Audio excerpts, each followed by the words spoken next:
Time to get started. So welcome to a live stream. This is a live stream for DGST 101. My name is Zach Whalen, and I'm a professor here at the University of Mary Washington, live streaming for my summer class, DGST 101. Good to see 5 viewers. Hey, all right. So today I'm going to be talking about... okay, great. Actually, so I just saw Sonia's comment there. I was replying to your comment in Discord a moment ago. And I was going to show you something you could try instead of having to uninstall WinZip, but if you did that already, great. What I was going to suggest, I have set up here, still working through this cough, and that if you can download the zip, and you see it right here, I know it's tiny, but if you see this zip, like a folder with a zipper on it, or you might see like a WinZip icon or something like that, that's the compressed folder or archive, and sometimes if you just right click on it you can see an option that lets you bypass whatever software is set up on your computer. So in my case I have several different compressor extractor tools here, but I still always see this basic option that just says extract all, and that's actually all you need. So if you see extract all, you can always just click that button and then do the extraction right in place, and that works fine. I also have this thing like open with 7-zip and other things, but I don't know where WinZip shows up for you, but if you do see the extract all option, that's just going to be Windows itself extracting it, and that's fine. That should work fine for what you need to do. Your goal then is going to be to get a folder like this one, which will have Fiji in it, and then when you double click the Fiji folder, you'll see this. And this is a regular folder. This isn't a compressed folder. I can tell because I have the ribbon of options across the top, and I see the files here like image.j win64.exe. Double clicking that opens image.j, which is this little thing here. That's what it looks like when you get that done. And now if you can get that far, then I would say go check my video from yesterday. I put in the timestamps so you can click on them on YouTube and jump to different parts of it. And I demonstrated this part of, like the part of actually opening something with image.j fairly early on in that video yesterday. So check that out. Okay, great. So let me turn off the music. So I have a bunch of things to talk about today. I'm pretty excited about it. So let me do some turning things back on my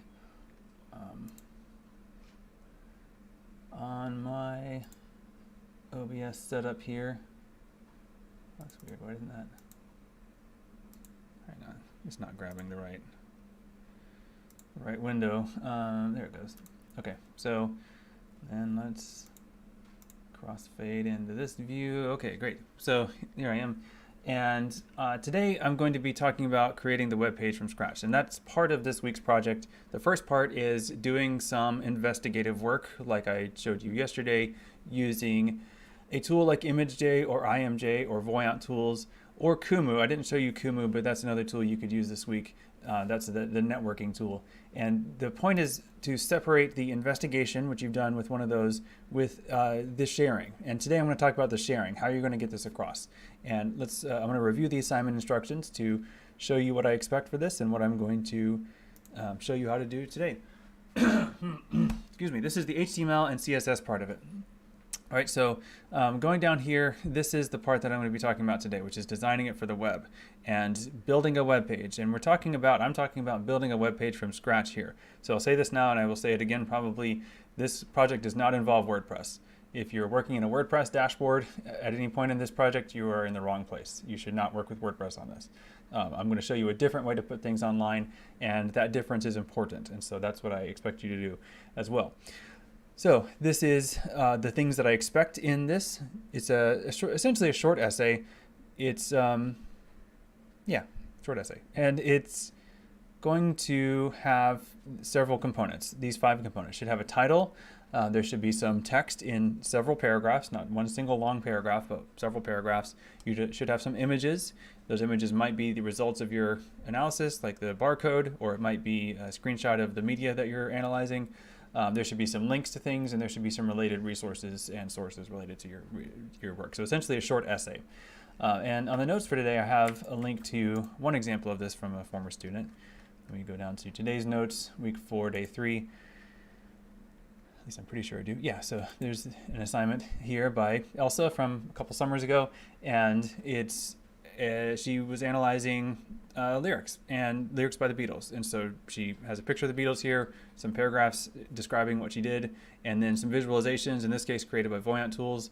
There's a bit more about each of these individual songs. She looked at different, I think she was approaching it album by album.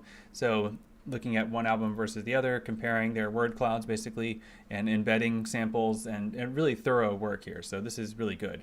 And this is kind of what I would suggest you kind of aspire to. I mean, I think this was excellent work. So, you know, do your best, I guess, and try to do something like this. It doesn't have to be quite as elaborate, of course. It doesn't have to be quite as, you know, deep. But this is the idea as far as creating a web page. So this is a web page, you'll notice. This is not a WordPress post. This is not a WordPress page. This is an HTML web page that Elsa coded by hand. Like, she typed in the code to produce the website that I'm looking at here. And that's the part that you've been learning about a bit, hopefully, with Codecademy or W3 Schools. And I'm going to show you some more today. All right, so that's the idea. That's what we're doing here today. We are we are building a website from scratch, right? Okay, so in order to do this, I have several tips and some things that'll help you. If you make these decisions early on, they will help you later. And so I'm going to give you several tips right away at first. And tip number one is use Chrome or Firefox for this project as you're working on this project. I do not recommend Edge or Safari. If you're on a Mac, you might be using Safari just by default because that's your default browser, but I do not recommend that. It will confuse you later on. And in other words, Safari is a fine piece of software. It does what it says it's going to do. But there's one really key design decision that was made at some point in the evolution of Safari as a browser that will make it harder for you to complete this project if that's how you're working on it. So I really recommend working with Chrome. The thing that's different is, if you take a look at the address bar up here, this is elsabaumgartner.com, sharing.elsabaumgartner.com, and you can see the full file name here, sds-project.html. You need to know the full name of files that you're looking at and the full location of those files, and Safari for some reason has decided to hide that from you when you view it on the web. I don't know why. It just shows you the domain name and nothing else, and that makes it harder for you as a user of Safari to understand how information and documents are organized on a website. You are going to have to organize information and documents on your website, and so if Safari is hiding that information from you, you're going to have to fight against that and overcome that and try to understand it without being able to see it. And I feel like that's just unnecessary. So use Chrome if you have it, use Firefox if you have it. Both Chrome and Firefox also have some nice development tools. Safari does too, actually, but I know how to use them already in Chrome and Firefox, so that's what I'm going to show you how to do. And you know, it's just a better kind of browser to work with. After this, you can go back to using Safari all the time, but for now, you'll have a better time if you use Chrome or Firefox. Okay, another tip is, this is not even a tip, and it's also not number 3, it's number 2. I don't know why that's got the wrong number there, but you are going to need to use UMW domains for this.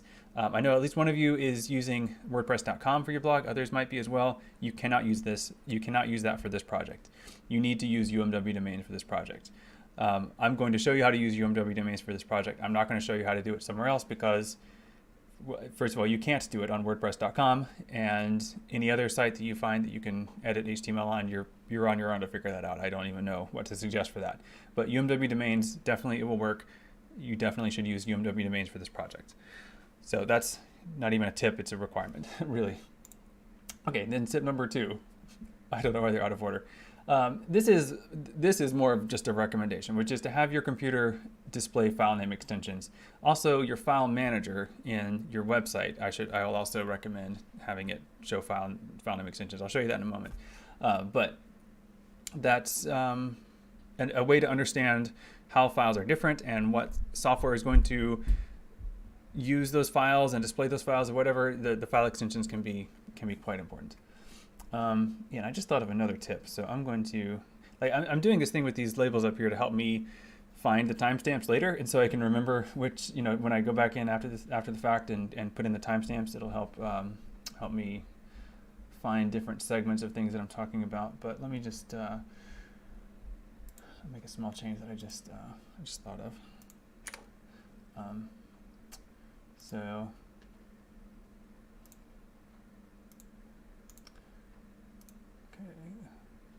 Hold on.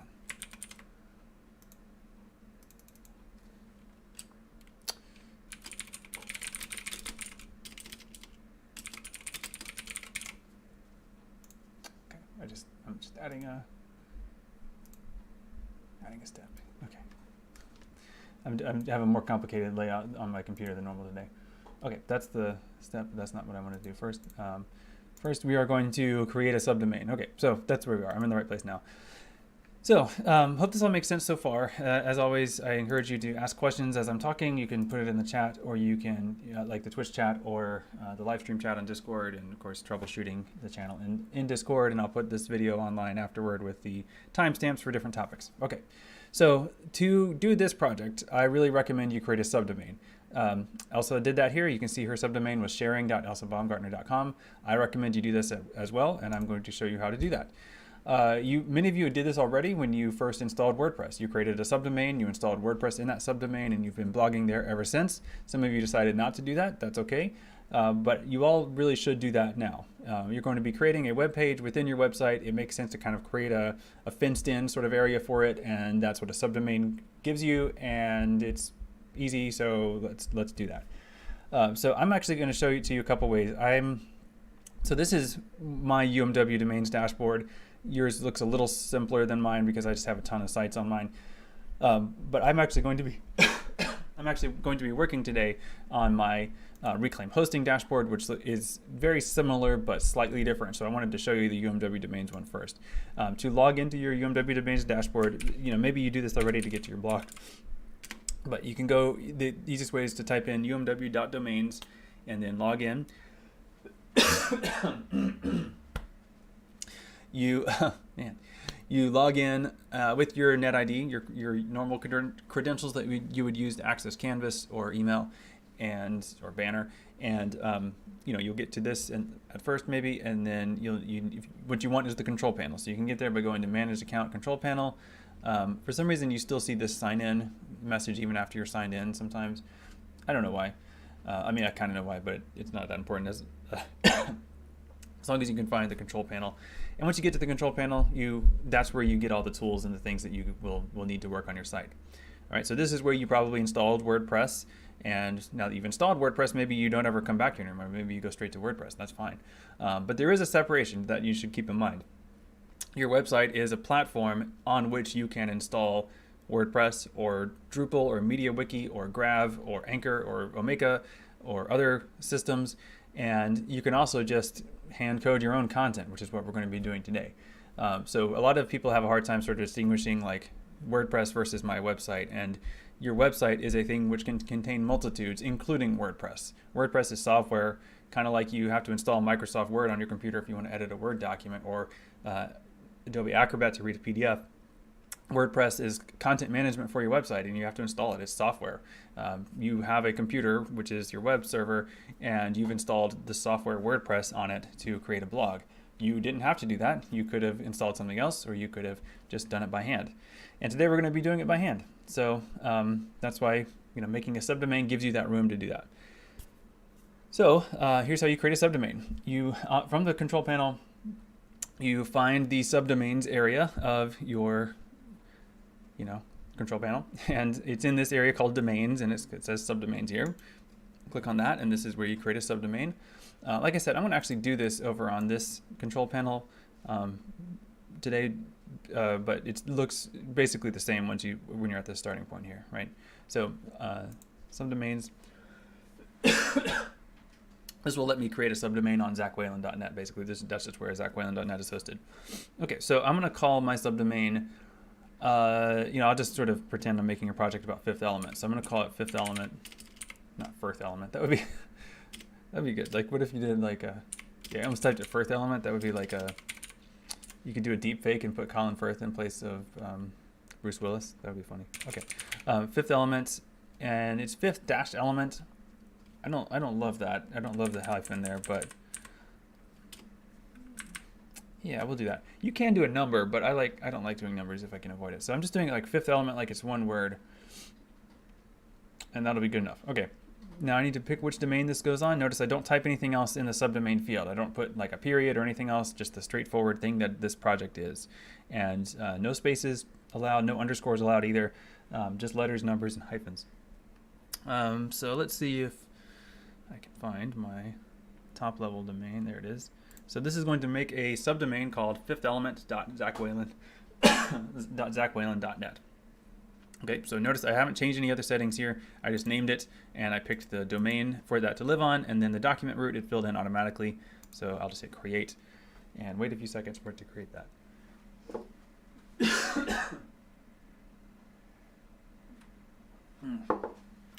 My cough was doing so much better today. I was hardly coughing at all before I started streaming. Now I can't stop. Okay, so this is what you should see once you've created a subdomain. I've got a ton of subdomains, obviously. You might have a handful already, but they should all look like this. There should be the name of it on the left column. There should be a document root, which is automatically created. Don't worry about what it says. Redirection should say not redirected, and then you've got some tools here to remove it or manage redirection. Don't use either of those. Okay, so what has happened here is the document root is the location of the contents of the subdomain in your web server. And you can access the contents of your web server using a tool called the File Manager. The easiest way to get to your subdomain's location in the File Manager is to click on the link here in the subdomain list. Click on the document root link here. And I'll show you that once I find the one I just created. Looks like I have, I don't know how many, so I'll set this to display more and scroll down to find it. Okay, so here it is. So here's the name of the subdomain I just created, and here's the document root location. Notice, by the way, I have not browsed to this to see what it looks like on the web yet. I'm not on the web yet. I'm just in the back end of my server still. So I'll click on this link to go to the File Manager. And now that I'm here, I can start working with the website. But let me first explain what we're looking at here. This is the File Manager. And like the name suggests, this is where you manage files. And files are the things that are, it's software, it's documents, it's things that are visible on your website, as well as a lot of other things that are necessary to create the thing that you see when you navigate the website. So one thing I do recommend in here is to change your settings to display hidden files and folders, and also file extensions. And you can access that up here in the top right where it says settings. This is something similar that you should do on your home computer, but I like to see it on the web version as well. And there's this little checkbox that says show hidden files, and then this one, I don't know, this one doesn't make that much difference, honestly. The disable character encoding verification dialogues. I mean, I don't ever need that, but so I have it disabled, but I don't know, it doesn't really hurt to see it either. But the main thing I do recommend is show the hidden files. If you don't want to, honestly, that's not going to make the biggest difference in the world, but it sometimes is nice to see what's there. So you'll see a folder here called well-known.wellknown. I don't even know what that's something that cPanel creates automatically. You don't need to deal with it. It doesn't do anything. It just sits there. So don't worry about it. What we're seeing though, other than that, is a blank folder. There's no contents here. If you click around, so the left is kind of like a tree view of all the files on your server, and I have a ton here. Obviously, this is a site and sub-developments. I mean, the content here that I've got is goes back 15 years of projects and things basically. So I've got a lot here. I'll show you just a few things because just to show you how this works. When you click on a folder here on the left, you will expand and see the contents of this folder. You'll see it expand on the left view right here, and then a little bit farther over you'll be able to actually interact with it. This is the set of files and folders that create the new version of my website that I'm working on, and it uses the software called Grav. Very different structure on the back end from WordPress, but I can see those files and folders here that create my website using Grav. My website that is running on WordPress is in a slightly different location. It's over here in public HTML. Wait, where is it? Is it in here? Maybe it's in here.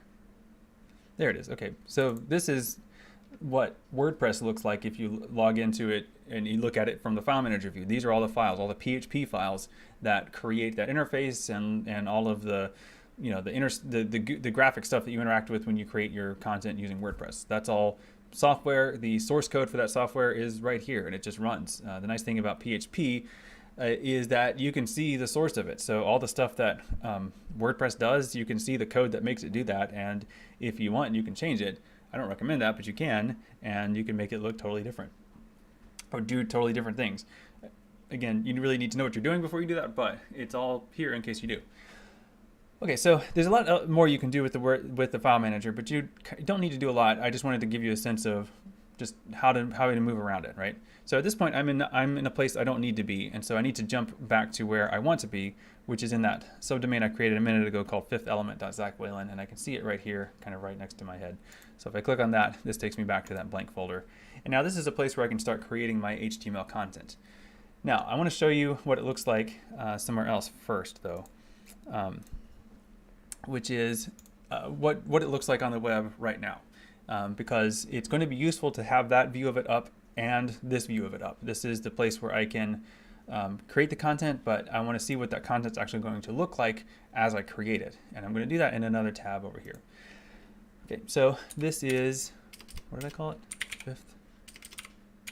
fifthtelement.zachwhalen.net. So I'm just typing this into an address bar.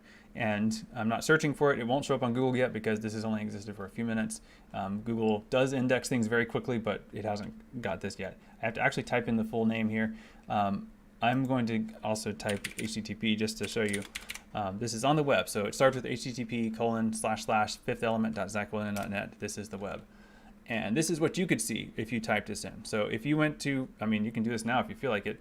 Open a web browser and type in the address fifthtelement.zachwhalen.net, and you'll see this as well. It just says index of, and then there's name, last modified, size, description, nothing else. But this is the view of this subdomain that I just created. All right, so that's what you can see. This is what I can see. And this is where I can create stuff, and this is where you will see it after I create it. All right, so I'm kind of going to be flipping back and forth between these two tabs.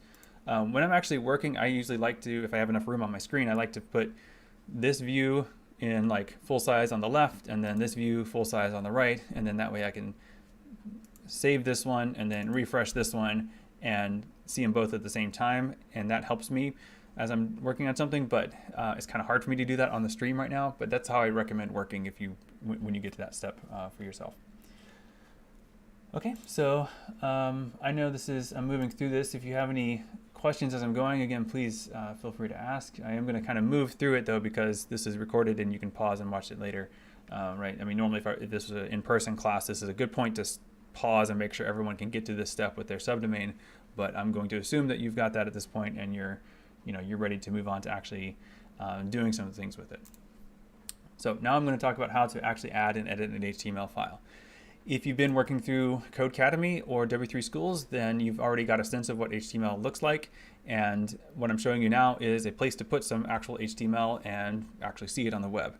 You know, the thing about Codecademy and W3 Schools, you've got those little try it now editors and things and the quizzes, but those aren't live on the web. Like, it's just sort of, there for you to practice with. But this is real. This is where we can actually do it. Okay, so the interface for the file manager is very simple in a way, and it doesn't give you a lot, but it's enough and it works fine. So what you want to do is click on this up here where it says plus file.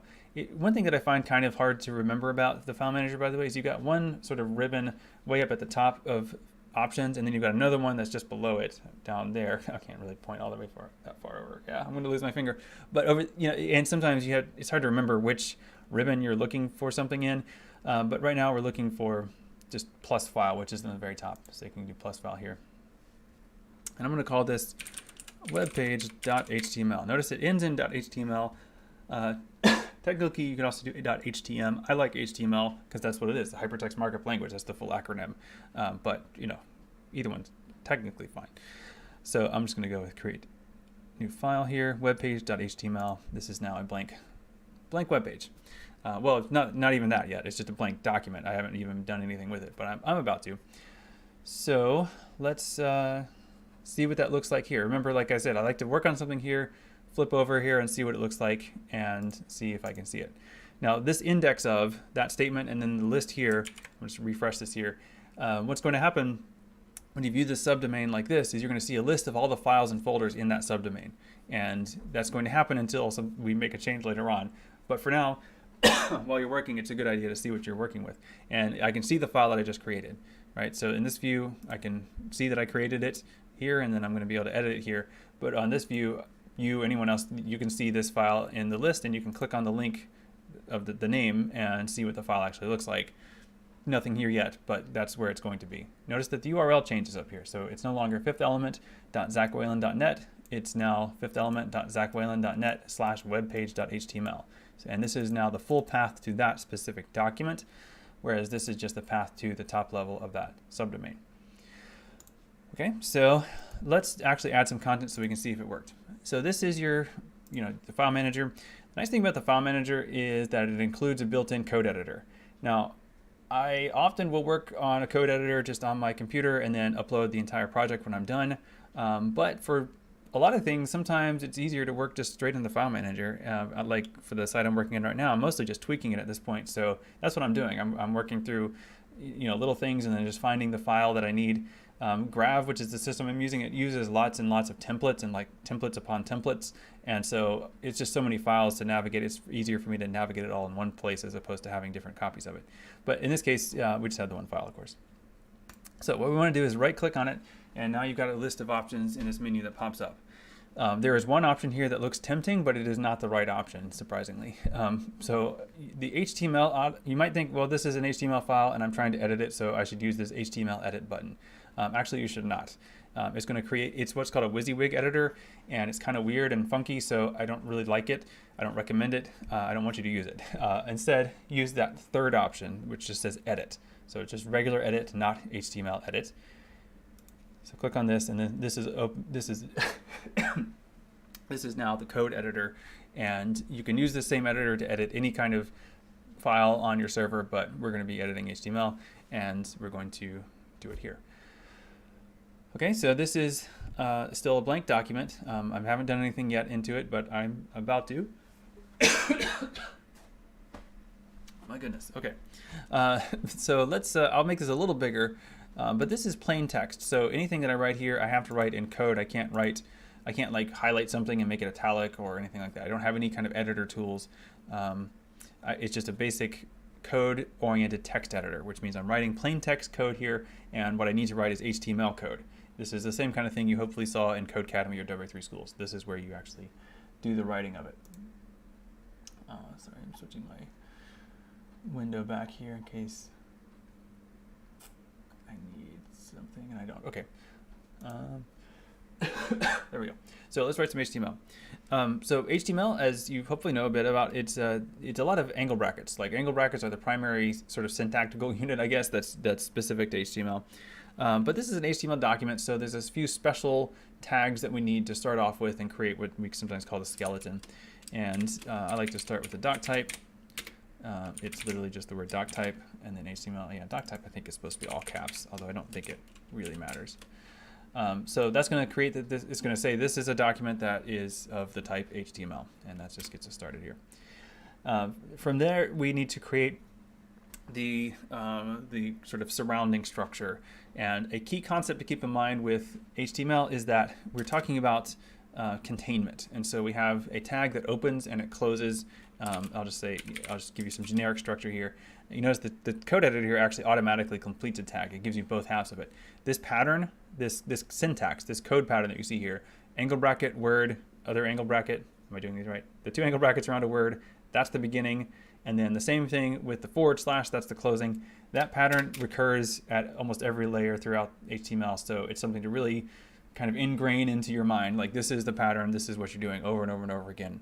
And anything that's right here where the cursor is said to be contained by or inside of this tag. Anything that's outside of it, or not before the opening or after the closing, is going to be considered outside of it, not contained by it. That's something to keep in mind. So tags have different purposes, and they have different names to indicate which purpose you need to fulfill at that moment. So that right there, I just typed the word tag just as a generic example. Let me make this even bigger and zoom in even. So there we go. Yeah, I want to make sure you can see this. So let's create the basic HTML skeleton first, and then start adding some actual content into it. It takes a while because you have to create the structure before you can actually see any content in it. So the first tag is HTML. And I say first because it's the outermost tag. Everything should be contained by this tag, which is HTML. And it just says everything between here, between lines 2 and 5 is going to be HTML.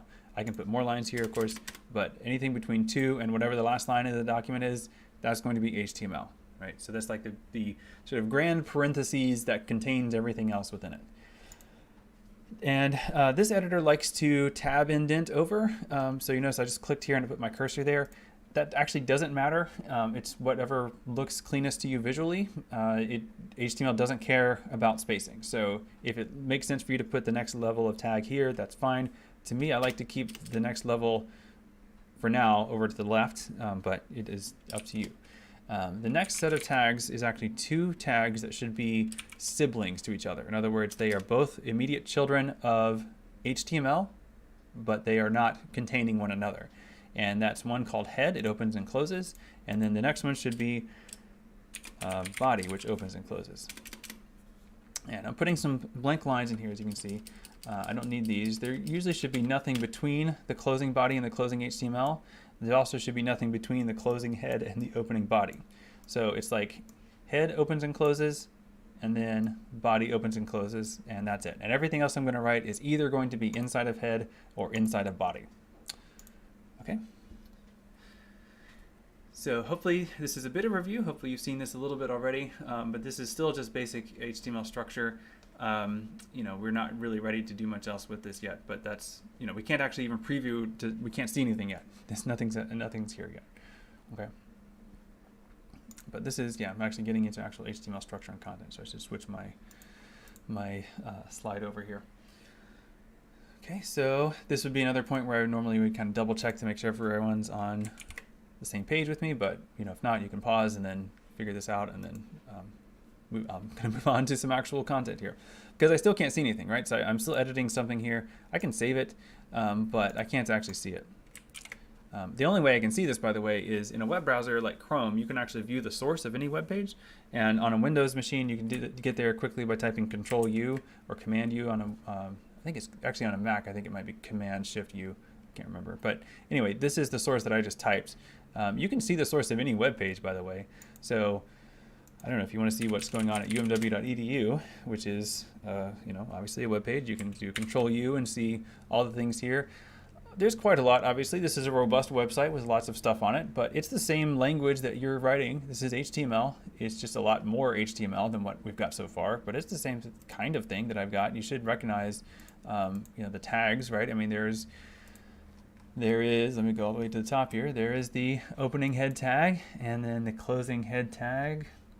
Should be around here somewhere. Boy, they got a ton of stuff here. There it is. There's the closing head tag, and then the body tag opens immediately after that, and then there's all the body stuff. And then the body's tag, I don't know if you can see it there. I'm probably hiding it. Right down at the bottom here, the body tag closes and the HTML tag closes. So everything else, is between those two things, but it's based on the same exact structure that I have here. It's just there's actually a lot of content in it. Okay, so one sort of syntactical thing that's helpful is comments, and that's a way to have something in your code that's actually not going to be rendered as code. HTML has a particular syntax for that if you want something to be considered a comment. And comments can be useful to literally leave comments for yourself. Sometimes you can also use a comment to disable something temporarily in case you want to bring it back later. So in HTML, a comment is the left angle bracket or the less than sign, and then the exclamation point, and then two hyphens. This is a comment. And then two hyphens and the greater than sign. So this is a code comment that's not going to be seen like this. You're not going to be able to read on this web page this phrase that I just wrote. This is a comment. So if I go back here, you won't see that. It's just there in the source code, and I can look at it, and there's the source of the code that I just wrote. So it might be helpful for you to use comments to leave notes to yourself as you work. That's kind of what I like to do. So I'll say this section head is for metadata and other information about this web page. Now this is a rather long comment, and you can see what happened here as I kept typing and went over there to the right. Okay, so yeah, I was wondering if you can wrap lines on this editor. This button might do it. Let's find out. Oh, it did. Okay, good. So wrapping lines is just a way for you to visually see the full line, even though it goes beyond what's visible in the window. And if you see what happened right over my head, it's kind of interesting, actually. So line 4 has this phrase, this is a comment. Line 5 has all that, but 5 actually spans across 2 lines visibly, and so line 6 doesn't start until down here. This is kind of a nice touch in the editor. Most editors have this kind of a capability, and so it's nice that this web editor does too. Okay, so the head, as my comment says, is a place where you put things that your web page will need in order to render correctly. The body is where you put the actual content. So I'll put a comment down here to this effect here. Body, where you put the actual content. So let's do some actual content. So I hit Control S out of habit to save that, but you need to actually click the button on this editor. So let's do some actual content so we can finally see something here. So going back to the assignment, one of the things you need is a title. So let's do a title. And I'm going to do that here on line 10. The line doesn't matter as long as it's between the opening and closing body. And so my title is going to be Analyzing Color Palettes, let's do palettes in the fifth element.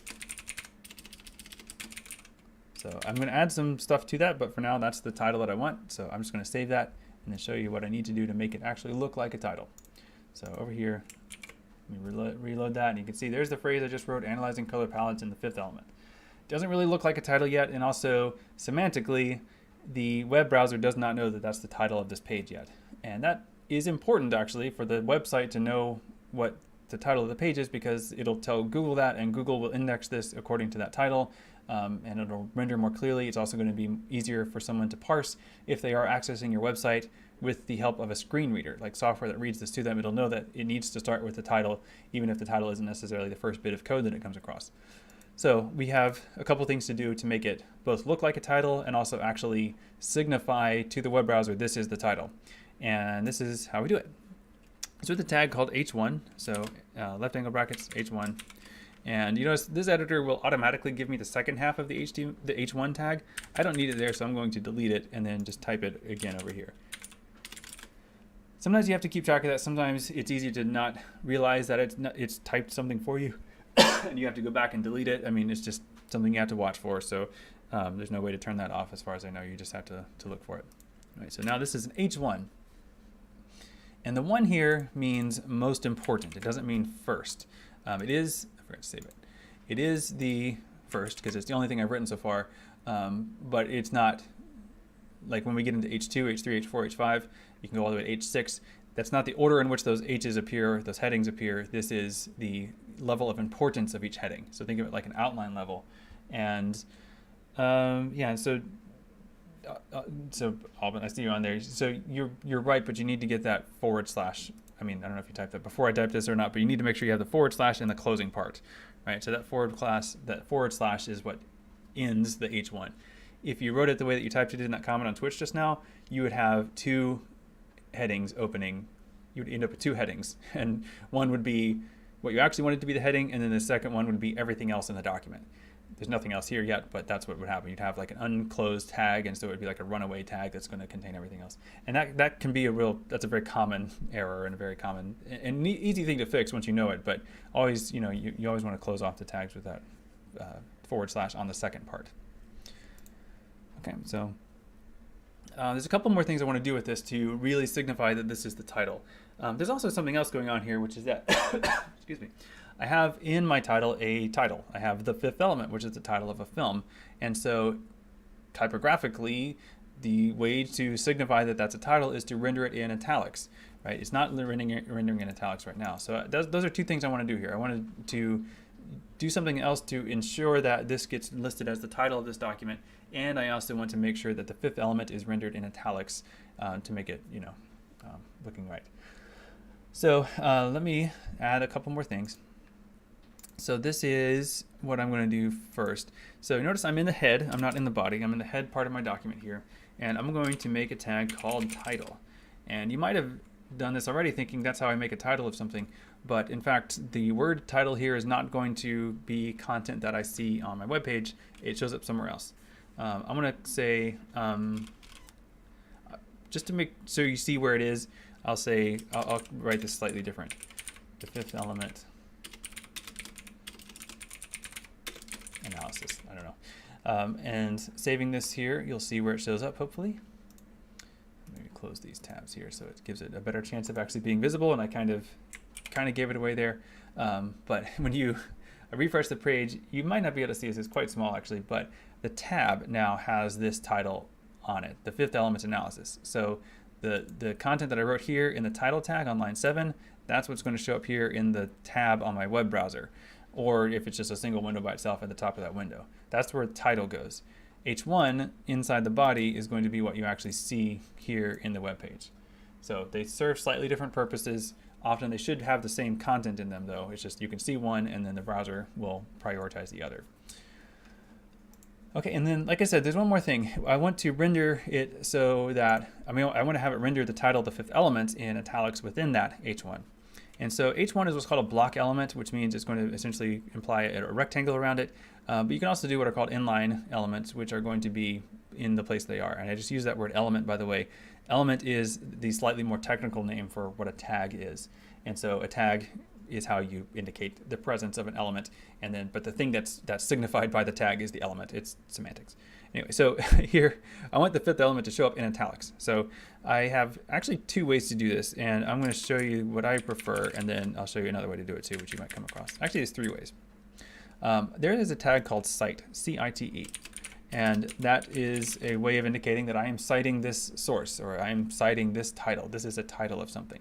And you notice that that's a signifying statement. Like that's what this is. It tells me what the meaning of that phrase to the fifth element is. It just doesn't mean just the idea of 5 elements. It means the title of that film, the fifth element, when I use the cite tag.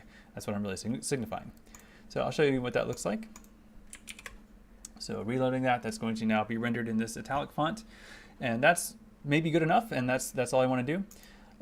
But if you're, this gets into semantics a bit, but sometimes you might want something to be italic and it's not because it's a title of something. You shouldn't use the cite tag in that case. Instead, let's say you wanted it to be, you wanted to say, like, you wanted to show emphasis, like if you wanted to make it sound like you're really upset about something, I don't know, then you might use EM instead. EM is short for emphasis. And there we go. Looks the same on our view of it, but it's going to parse slightly differently semantically. Whether or not that makes a big difference is debatable, but I like using cite. You can also actually use the I, but I is probably the worst of these because I just means make it italic, and it doesn't tell you anything about why it's italic. It does work. I believe it's depreciated though. I believe this is a tag you're not supposed to use anymore, but HTML is a very forgiving language in general, and what's really, what actually is forgiving are the companies that make web browsers design them to be fairly flexible and backward compatible. So a lot of times depreciated tags will still work. There's a few that don't for good reasons, but most of the time they will, and that's an example. The ones that don't work are the ones that cause accessibility problems just inherently, like blink and marquee. Okay, so this is what I've got so far. Not a lot, but it's something. And it's hopefully showing you some basics here of the HTML structure. Got about 15 minutes left and a few more HTML things I want to show you because they are important for your project. And the next thing I want to show you and talk about is how to add links to your HTML document. I'm talking about links to other to other websites, to other documents. Okay, so I am going to add another element here, another tag. Let me kind of scroll down. This is getting kind of close to my head, so I don't want to make it hard. I don't want to get in front of it accidentally. I'll add a P tag here. P stands for paragraph, and so I'm adding a paragraph of text here. A paragraph does not have to be multiple sentences long necessarily, just needs to be some text that you want to read. If you want to, while you're developing a website, sometimes it's useful to have placeholder text, like lorem ipsum is a classic example of placeholder text, but I actually recommend writing your essay first somewhere else, like in a Google Doc or a Microsoft Word, and then importing your actual, and then do the website part of it. Like I would recommend doing them separately, and then you'll have some actual content to put into the web page part, and you won't be having to figure out both the HTML and the writing at the same time. You'll kind of do the writing first. But I haven't done that in my case. I'm just coming up with this off the top of my head. So I'm going to write something here. For this project, I analyzed the color palettes and changes to cinematography. Did I spell that right?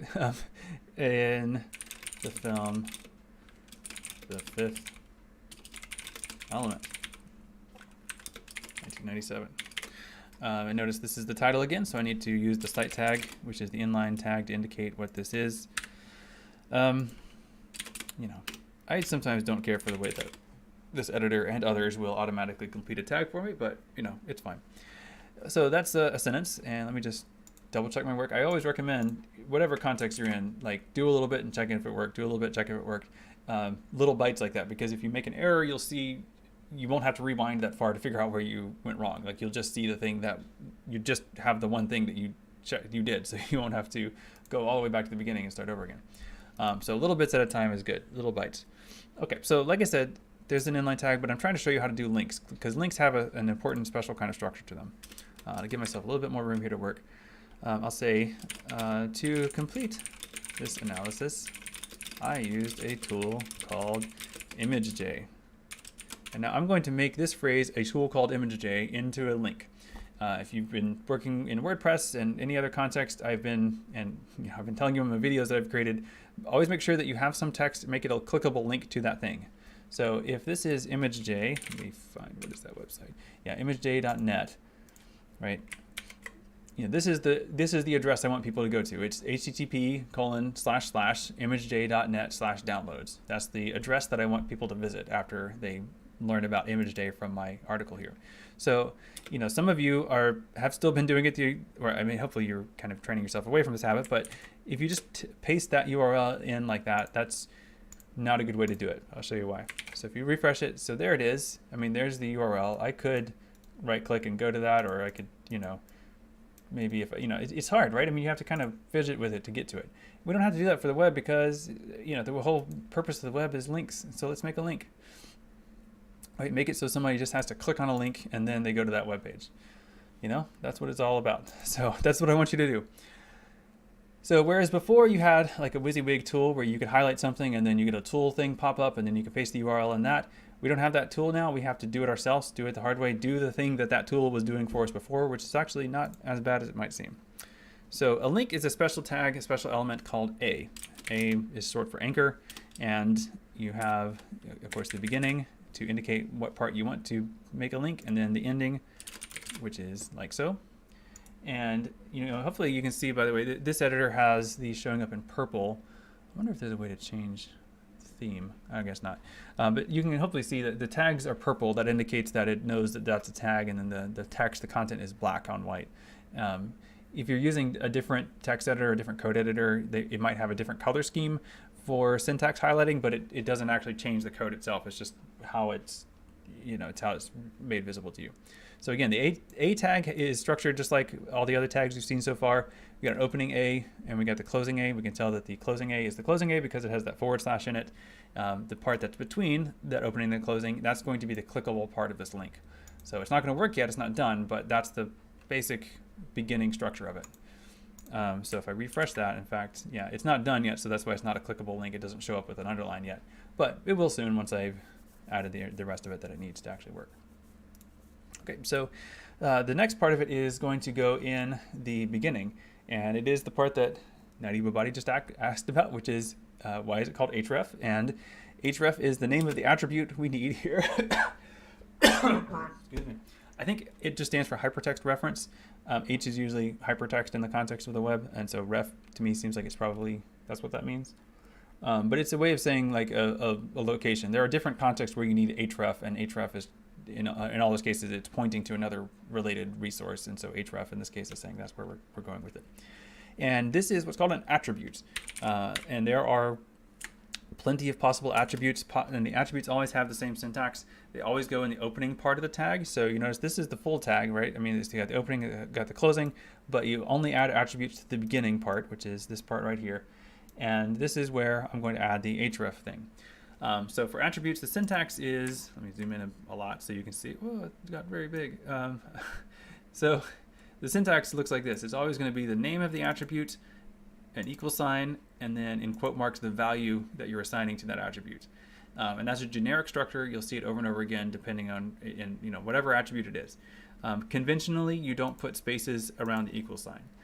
That's a convention. It's one of those conventions that it will work without that, but it's going to be easier to read if you don't have those spaces. So that's what you should do. And if you look at any other web page, right, like I said with umw.edu, if you look at the source, you'll see that that's how attributes are written. And as you kind of skim down here, you can see lots and lots of different kinds of attributes, but they all have the same pattern. It's always the name of the attribute, an equal sign, and then in quote marks the value being assigned to it. You can use single or double quotes. In this case, this is using single quotes. It doesn't actually matter as long as they match each other. Right, here's another one, type equals, and then text JavaScript, type equals text CSS.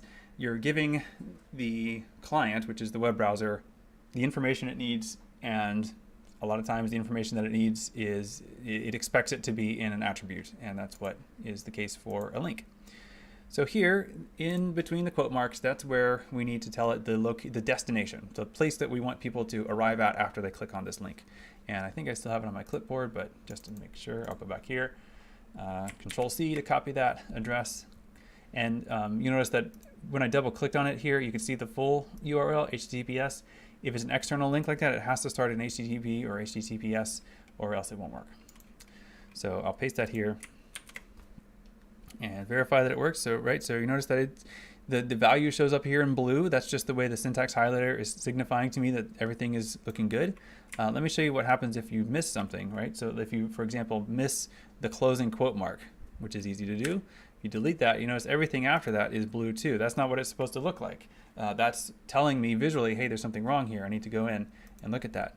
A lot of times I help students debug things, and that's the first sort of thing I look at is like, does the color make sense? Is the syntax highlighting making sense? And if it's not, then usually you can find find the point where it stops making sense, and that's usually where you're missing a comma or a quote mark or something. And that's what it would look like if you do. Or if you're missing this one, it's going to change things that way. So sometimes it does come down to just a little thing, like a little character missing or in the wrong place can have surprisingly disastrous results. But it's always recoverable, right? It's always something we can fix. You're not going to accidentally delete your website by typing the wrong HTML tag. I don't think anyway, that would be extremely unlikely. Okay, so now that I've done that, I can see, I'll zoom in on this a bit. This is the link that I created just now. It's this phrase, a tool called ImageJ, and I can click on this link and visit this website. I can go back to visit the web page I'm working on, and I'm good to go. Okay, so I'm going to add one more feature to this link, and then I'm also going to show you how to deal with images, and then that'll probably be about all I have time for today. So it is common, and I like to have links to external websites open in a new web browser. Sorry, a new browser tab, so that you don't, so like if I'm, you want people to read your essay. So if they're looking at your essay, you don't want them to like go here and then forget how they got here and then they'll never come back to your page. It makes sense to have that open in a new tab and then, to keep this one in its own tab. And I don't know about you, but when I'm doing research or looking for stuff on the web, I usually end up with 30, 40, 50 tabs open as I'm exploring different things. You can open things in a tab yourself. You can choose to do that. But, since that's probably what most people would choose to do here, you can actually code your web page to do that automatically. And I'll show you how. So again, this is another attribute. You have to tell the client, the web browser, how to behave with this link. And that's going to use it's kind of scrolling, getting weird as I type this. I'm actually just going to make this on a new line. It actually, HTML doesn't care if you split attributes on different lines. So this one's called target. It's an attribute, so you see it's turning gold as I type it. Then an equal sign with no spaces around it, and then in quote marks, we're going to put the value that we want to assign to the target attribute. And in that case, it's underscore blank. This is just a special thing. It's actually a holdover from back when everyone did frame sets for web design, but it still does what we want it to do in this case, which is open in a new tab. So watch, I'm not going to control click, I'm just going to one finger click, and it keeps my original tab open and opens the web page I wanted to go to in another tab. Okay, so that's kind of a nice little touch, not super necessary, but I like it. All right, so next I want to show you how to add images, because this is pretty important. I really want you to have images in your projects, and there's a couple more concepts that you need in order to do that on your web page. So I'm going to get to that, and that'll finish up today. Tomorrow I'm going to be talking about CSS and designing your web page, but today we're just thinking about content, and images are an important kind of content. So that's what I'm going to show you how to do now. So first of all, we need an image. I don't have any images here. I don't have any images here, but I do need to have images here in order to include them in my web page. So I need to upload an image, and I guess I have a couple I could use. Okay, so this is this is my file manager again. This is where I created the subdomain. I'm looking at the document root for this subdomain, and I've got one file in there so far called webpage.html. So let me upload something here. The upload button is in the top, sort of the gray ribbon, and I can find a file here. I just need to. It's going to pop up a file browser for me, and then I just need to find a file I want to upload, and I'm going to go with this one. This is one of the files I created yesterday. It's a file called trends.png, and that's going to work fine here. Now, a quick note about file names and image formats. For this to work on the web, you're really going to need it to be a PNG, a JPEG, or a GIF. And you need to know which one of those it is, and you need to know that it is one of those three. Images that you get on the web can be different things, but the ones that will work in this case are going to be usually PNG or JPEG is what you're going to need. And you can make sure that it's a PNG or JPEG if you have file extensions visible on your computer. If your computer is hiding file extensions, which they do by default, you won't be able to tell, and you could get confused later on if you have multiple similar file names. But you'll see the full file name in this file manager. You might as well have it showing that way on your own computer. But trends.png, this is one of the files I created yesterday with the Voyant tools, and you'll see it in a moment, but that's what it is. It's just called trends.png. Notice another thing about the way I've named this. There are no spaces in the file name. I really recommend not including any spaces in the file name. If you have them and you've already uploaded it, you can change the name here, but do that before you do anything else. So click into it, like double click on it, I think, or like click once, I don't know, or right click and rename. But really try to avoid file names with spaces in them. They will cause problems, and it's just an annoying thing to deal with. It's easy to just, the best thing to do, I think, is just to never use spaces, and then you will never need to figure out how to account for URL space encoding, which is, I mean, it's fine, it's doable, but it's just an extra headache that you can avoid if you just never include spaces. Okay, so that's the image, and I can see if that image is uploaded correctly by going back to the top level of my subdomain in the browser view. So remember, this is the public view. This is what you could see if you type this into your address bar right now, fifthtelement.stackwayland.net. You would see a list of files. The list of files includes webpage.html and trends.png. You can click on these to view these. I can click on them to edit them, but you can view them, and clicking on trends.png gives me, this is the file that I created the other day, or yesterday. And it's the trends view from, this was Wuthering Heights, I think. So it's, here it is not actually related to the fifth element like my example says, but it doesn't matter. Hopefully this is just me working through this process. Okay, so that's the file, the image, but I'm trying to actually make it so that that image is visible inside of my web page, right? I mean, the other thing besides links that really defines the web is mixing different kinds of content. Text, image, audio, video, all those things can be presented at the same time in the same view. That was the real innovation of the web as far as content way back in the 90s. And it still defines what we think of as, I mean, we don't even call it the web at this point anymore, but what we do with computers, we do things with multiple media, multiple modalities at the same time. And we want to do that in the same page here. Also, like, I'm trying to convey something that comes across a lot more clearly with an image. So that's what I'm trying to do here. Okay, so let's do it. So this is going to be, as you might expect, another HTML tag. And I'm going to zoom this in a bit. I'm going to type it right here on line 21 for me. It doesn't matter what line it appears, type it on really. It's just where it occurs in the document. And this is another tag, obviously, and it's going to be a slightly different kind of tag. Whereas most tags we've seen, actually all the ones we've seen so far have an opening and a closing part. So it looks like, there's a thing like that, and then there's the same thing again with a forward slash in front of it. Image is a different tag. It does not have that structure. It actually just closes itself. So it just has an opening, and it's got an opening with a / at the end of it to kind of indicate that this is a self-closing opening. There's not another half of it that is coming later. The image tag doesn't contain things. All of the extra stuff that the image tag needs is going to be included in a series of attributes. So you don't need it to be surrounding something else. Okay, so that's that's what the image tag looks like to begin with. That's the beginning of it. And now we have some image attributes that we need to provide in order to make this image actually appear in our web page. And the first and most important one, I guess, is source, SRC, and then an $.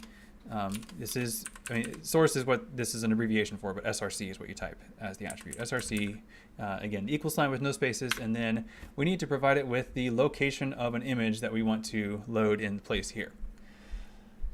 Now, because this file, trends.png, is in the same directory as this file, webpage.html, the path between these two, in other words, the information that a web browser needs in order to find this one from this one, is simply the file name. If this file was in some other folder or on some other website, it would need a more complicated path. The path is basically the directions that it needs in order to find that.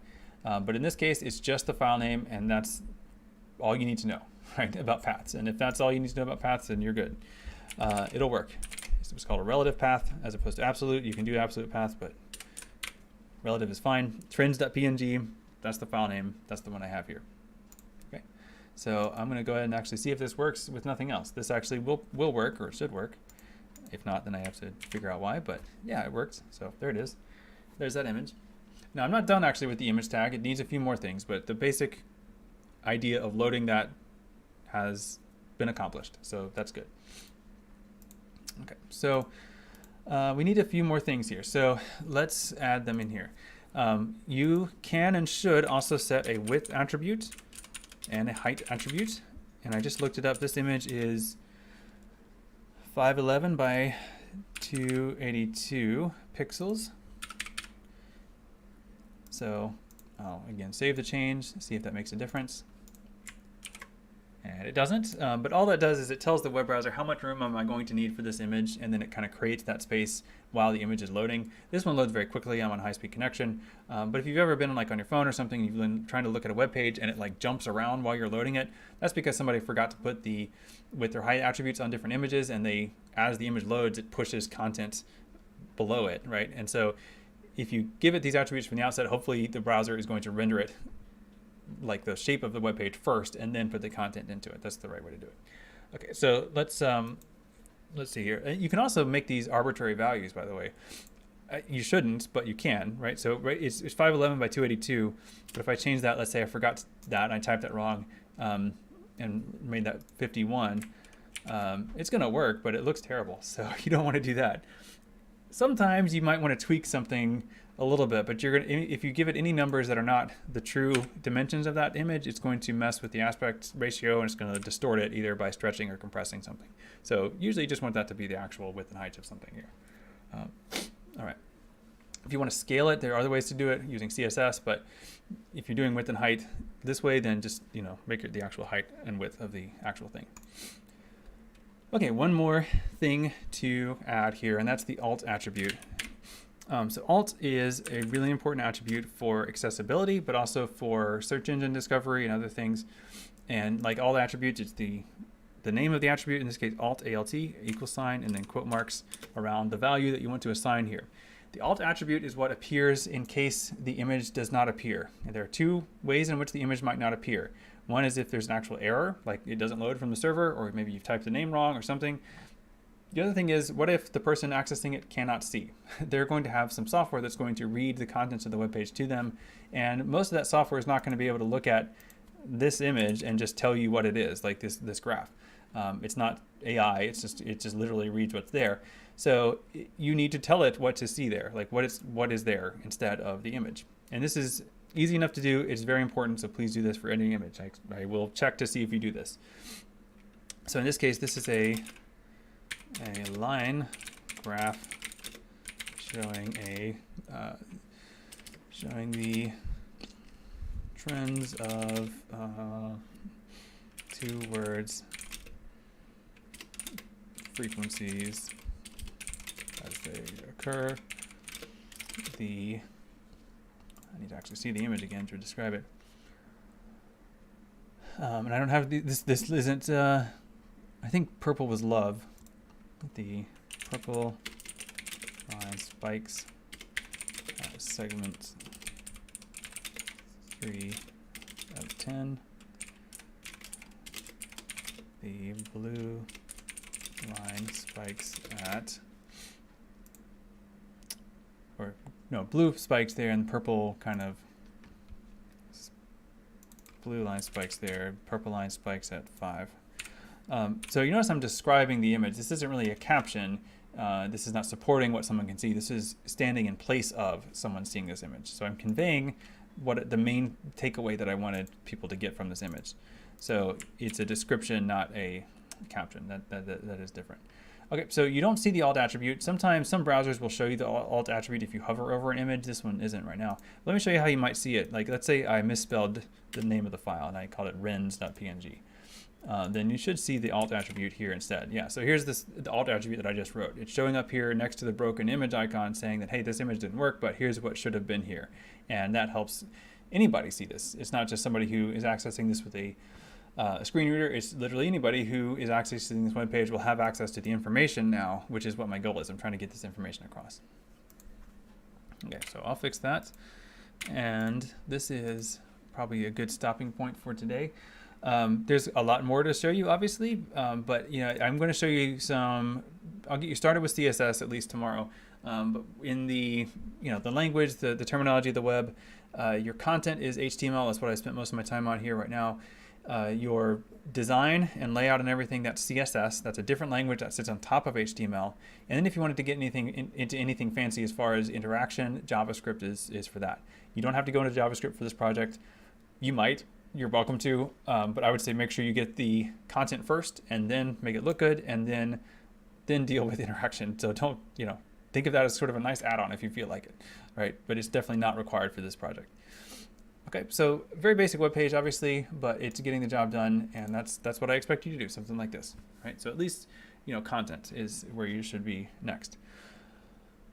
Okay, so I am getting ready to wrap it up. I went a little over an hour, but I wanted to get to this part. I wanted to get to the images because that introduces both the image tag itself and also the way to deal with like uploading an image file into your subdomain's top level. So I hope that was helpful. Thanks for watching. I will be online and stuff throughout the day, so feel free to reach out on the troubleshooting channel or anywhere else, and I'd be happy to help you problem solve. I really enjoy actually troubleshooting and debugging HTML and CSS kind of stuff. So if you have that kind of problem, especially any problem, but especially those kinds of problems, then please reach out. It's not an inconvenience or a problem at all. It's like one of my favorite things to do. So please do that. All right. Okay, well, with that, I'm going to wrap things up. I'm going to switch the background music back on and switch to my signing off slide. This will be uploaded onto YouTube later this afternoon, and I'll go in and label all the different segments of it so you can jump to the specific parts if that's helpful. If you have any questions, I'll stick around online for a few minutes now, but then I'm going to go eat my lunch. So hope you all have a good day. Thanks for watching.